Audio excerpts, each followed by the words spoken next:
My name is Mariana. I am 12 years old. I live in Paracho, Michoacán. Paracho is the most beautiful place in Mexico. We have a lot of people who make bass guitars. My dad makes money by delivering fruits and vegetables from the farm to local stores. My dad is the best in the world for me and my brother Juan.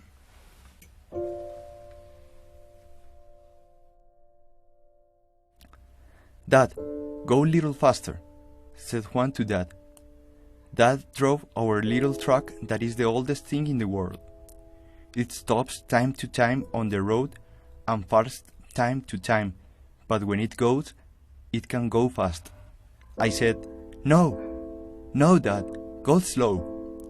We don't want it to stop again. Where do you want to go so fast? Guys, we are going to the United States, said Dad. I was so surprised that I could not say anything. Juan was so excited to hear it and asked Dad, Whoa, awesome, Dad. Are we going to meet Batman and Spider-Man? Of course. When we go to the United States, we will never be hungry again. Also, you and your sister can go to school, said Dad while smiling.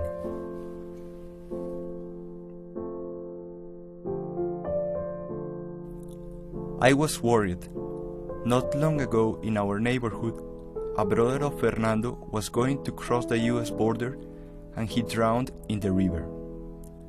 And Maria's family lost all their money to crooks who said they will help them to go to the United States.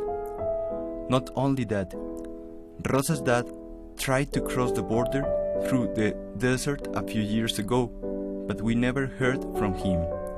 Later, we heard that he died in the desert. I couldn't mention this to my dad now since he would be worried if I did.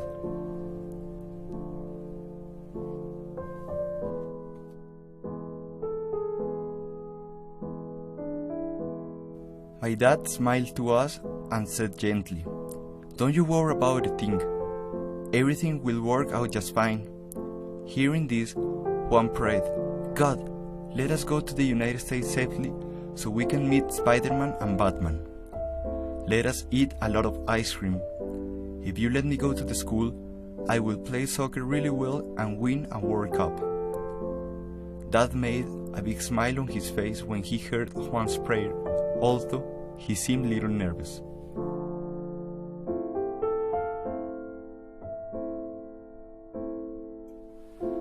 After driving a few days, my dad met some men at night near the border and he gave them the truck and an envelope. I prayed to God, Our Father in heaven, please let us enjoy our dinner at a McDonald's in the US.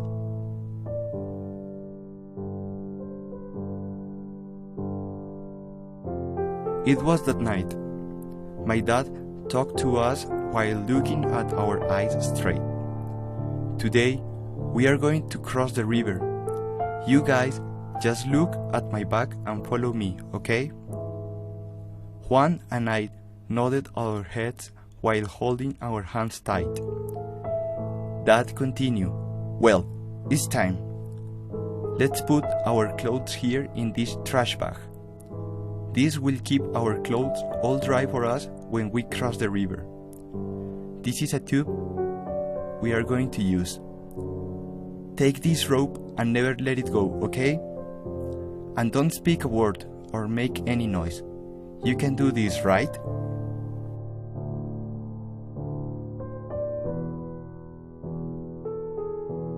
One of the men who took our dad's money pointed to his watch and said, It's time, guys, now or never. After hearing this, my dad tightened the rope connected to the tube around his waist and gave us the rope to tighten around our waist as well. He soon immersed in the water and started to swim. We followed him. The water was so cold, but we did not make any noise. We swam with the tube all together and crossed the river quietly. My dad went through shrubs at the riverbank and opened the trash bag to get our clothes. Since our dad told us not to make any noise, we just followed him. Juan also was pretty good in keeping quiet. Dad walked so fast as if he was running away from something. We walked fast to catch up with Dad. When I looked up at the sky, it was filled with so many stars, just like in our town in Michoacán.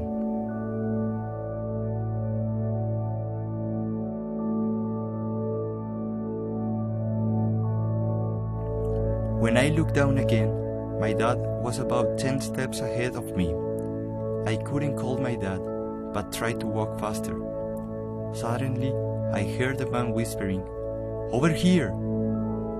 When I looked back, a big man from the bushes come out and pick up Juan and me. I yelled, "Dad!" in my mind, but I couldn't really open my mouth.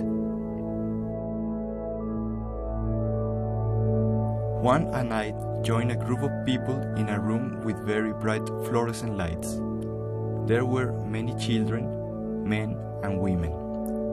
Juan started to cry and said, "I want to go home. Where is our dad? I want to go home."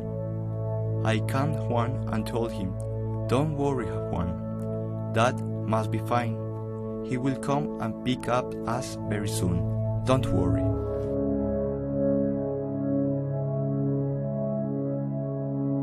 Six weeks later, Juan and I came back to Michoacán. We met so many police officers and moved from a truck to another on the way back home. Nobody told us about our dad. Nobody. However, we believe our dad will come to see us soon. Juan and I held our hands together and prayed almost every night. Almost. One evening, Juan asked me, "Dad will come in Batman's car with lots of money, right?" "Of course he will. I will go to work at the farm. I will take care of you. Don't worry. I will pick up tomatoes and cucumbers at the farm. Don't worry."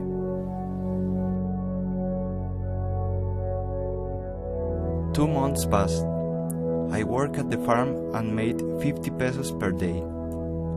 I had to fill up 30 big buckets and it took all day. Juan and I boiled pinto beans and roasted tortillas. We prayed for our dad. Many nights have passed. When Juan and I were eating dinner, Rosa, working at the street food stand, burst into our place with a cellular phone. "Mariana! Mariana, it's your dad! Talk to him, come on," said Rosa. "Dad? Daddy? Dad! Dad!" I poured out my heart into the phone. With full of tears, I was holding the phone. Juan ran to me with his mouth still full of tortillas. "My love, Mariana, it's me, Dad. How are you? Is everything all right? Is Juan with you as well?" Dad's voice was coming to me like a miracle. It was really my daddy's voice. I couldn't believe it. I felt I was dreaming. I had Juan also listen to Dad's voice.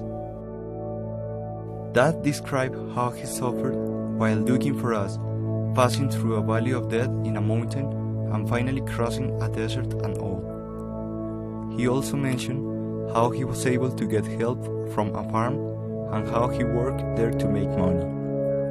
He tried to contact us, but he couldn't because we didn't have a phone. After talking to many people, he finally got in touch with Rosa, our neighbor in Paracho. He said sorry to us a million times.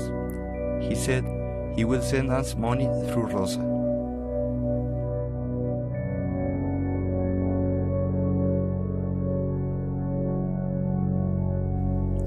Oh God, thank you.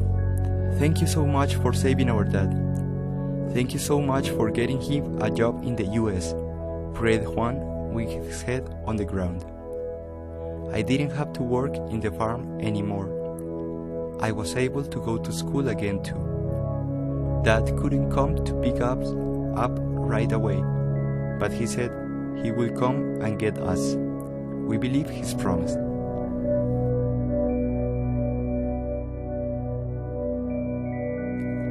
Now I have a cellular phone of my own. Whenever I text my dad texts me back. We pray to God every night. Juan and I was doing fine. Tomorrow, my dad and I are scheduled to talk over the phone.